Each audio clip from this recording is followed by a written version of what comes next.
Tutqun bilan bo'lib o'tgan voqeadan keyin deyarli bir hafta vaqt o'tdi. Men hech kim bilan so'zlashmasdim. Faqat ba'zida haligi qiz bilan bir-ikki og'iz gaplashardim. Uning ismi Rita edi. O'sha asar haqiqatdan ham uning otasi bo'lgan. Qiz menga faqat kattalardan iborat lagerlari bo'lganini so'zlab berdi. Otasiga ularning hayot tarzi yoqmagan ekan. Hayot tarzi? So'radim men. Shunday desa ham bo'ladi. U darrov mavzuni o'zgartirdi. Biz 20 kilometr uzoqlikdagi ovuldan kelganmiz. Otam bu yerda tuzukroq yegulik topilib qolar deb o'ylagandi. Baxtga qarshi ular bizni qabul qilishdi. Keyin Andrey paydo bo'ldi. Qiz boshini quyi egib, g'azabdan titrab ketdi. U o'zini zo'rg'a tutib turardi. Yemishimiz borligini ko'rib, Markni o'ldirdi. Uni o'ldirgani yo'q, bu tasodif edi. Andrey qizga tikildi. Tasodifmi, tasodif emasmi, endi farqi yo'q. Markni ham, otangni ham qaytarib bo'lmaydi. Andrey yonida turganiga toqat qila olmagan Rita o'rnidan turib ketdi. Keyinchalik menga Andrey uni hech qachon qo'yib yubormasligini aytdi. Sababi, u avvalgi lageri qayerda joylashganini biladi. Bir kuni yuz berishi kerak bo'lgan hodisa yuz berdi. Qiz qochib ketdi. Buni qanday amalga oshirganini bilmadim. Andrey gumonlangan yigitchaning aybi bor yo'qligini surishtirib o'tirmadi. Uni ham Ritaning otasini uloqtirgan joyga tashlab, ana ularga yem qildi. Keyin ular meni oldimga kelishdi. Qani gapir, nimani bilasan? So'radi Andrey. Uning rejalaridan xabarim bo'lmaganini aytdim. Lekin menga ishonishmadi. Uni ushlagunimizcha shu yerda o'tirasan.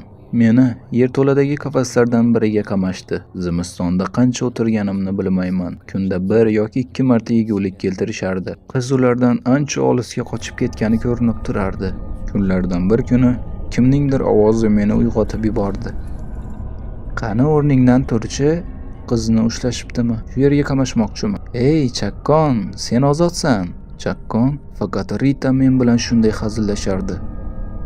Meni yerto'ladan olib chiqa boshlashdi. Ko'zlarim qorong'ulikka ko'nikib, qo'llari orqaga qilib yerga o'tkazilgan bir necha bolani ko'rdim. Ularning atrofida bir necha uzun pichoq ushlagan kishilar turishardi. Ketdik bu yerdan. Ularga nima bo'lishini ko'rishing shart emas. Men chuqur nafas olganimdan boshim aylanib ketdi. Lagerdan biroz olislaganimizda qizdan so'radim. Ularga nima bo'ladi? Lagerlarda ishlatish uchun olib ketishadi. Andreyni esa yeyishsa kerak. Bu odamlar men avval otam bilan yashagan lagerdan. Ular nima yeyishlarini bilmasdim. Go'shtmi go'sht, ovga chiqdik deyishardi. Biz otam bilan faqat sabzavotlarni yerdik. Kun kelib ular tugadi. Bir kuni bu yerdan ketishimiz kerakligini aytdi. Men nima deyishni bilmay qarab turardim. Sizlarni qanday qo'yib yuborishdi? Lagerning kattalaridan biri otamning tug'ishgan akasi. Muammo va tushunmovchiliklar bo'lmadi. Hammasini shu yerga olib keldim. To'g'ri, Andrey yaxshi odam emas, lekin hatto u ham bunday qismatga loyiq emas. Qiz menga uzoq tikildi. So'ng qo'lida nimadir yaltilladi.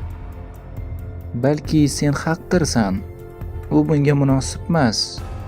Lekin sen... U pichoqni qornimga sanchdi. Katta og'riqdan tishlarimni qisib tizzalab o'tirdim.